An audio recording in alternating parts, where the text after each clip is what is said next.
Arriving home shouldn't be hard, but for some now stuck in red list countries, it's proving worse than they could have possibly imagined.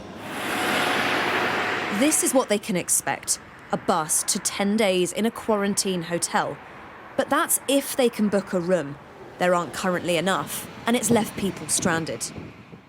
Teresa's originally from South Africa. She's been visiting her mum for what she fears may be the final time. She was meant to return next week, but she can't get a hotel room until December the 22nd.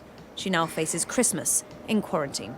This turbulence of the booking and the flight changing and then arranging, finding out where you get your PCR tests and driving, 10 miles to go and book it.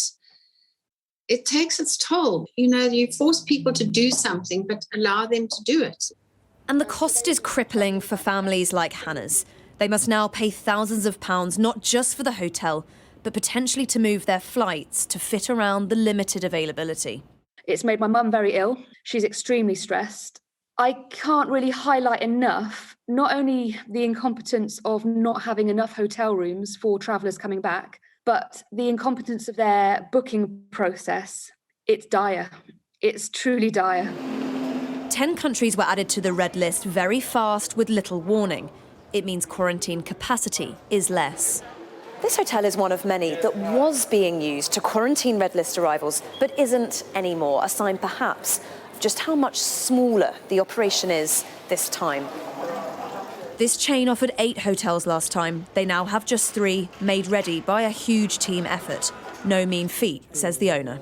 We have to get special equipment in. We've got to make sure, even from a room service point of view. So a lot of planning goes into it, and especially in the current climate when you can't even get all your deliveries in on time.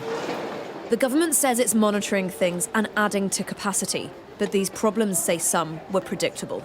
So I like it when the government reacts swiftly to a fast-developing problem. What I don't like is when they don't think round corners and they're not prepared for the unprepared, and that's exactly what we've got here.